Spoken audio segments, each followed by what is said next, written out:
Pages of documents related to Jeffrey Epstein providing more information on the convicted sex offender's crimes. Among the files, claims bodies are buried near Epstein's Zorro Ranch in Santa Fe County.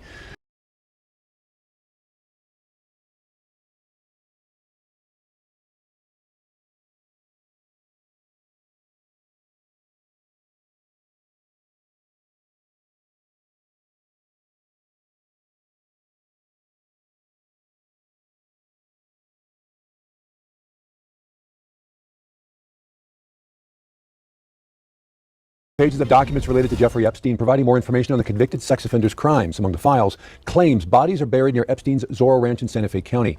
Tonight, the state land commissioner demanding an investigation. I'm going to keep asking questions and keep poking around until I get an answer. Those coming from an anonymous email in 2019 addressed to a local radio host. Aaliyah Chavez spoke with him and has the details of that email. Yeah, Doug, Shelley, we're also hearing tonight from the Attorney General's office, who says it takes these allegations seriously but needs more information to do something about it.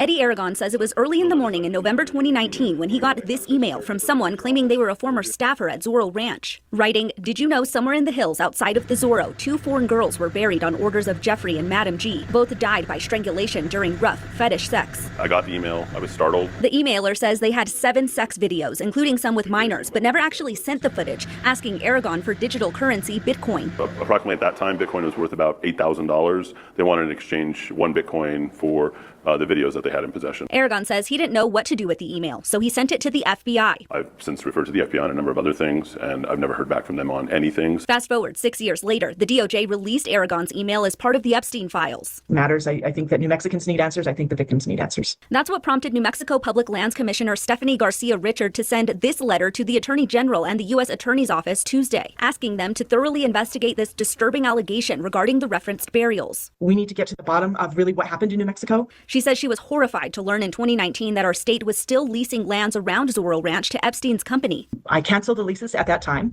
A month after Epstein killed himself in jail, the land around the mansion totals around 1,200 acres and hasn't been leased out since. We're thinking to possibly turn it into a memorial to honor the victims, or as some kind of wildlife sanctuary, perhaps. So that's what we're thinking for that land. Attorney General Raul Torres' office responding to Garcia Richard hours later with this letter. As we understand it, the allegations appear to be unsubstantiated, it says, going on to say they will work to obtain the original files. Once such information is obtained, our office will review it to determine whether any further action is warranted, and if so, the appropriate next steps. To my knowledge, no investigation has taken place thus far. It doesn't sound like anything is going to be taking place very soon. The commissioner says she's ready to offer all state land for investigation, but can't do anything about the ranch since it's privately owned. They better start digging. And not just that property either. Prayers to the victims. And there's several.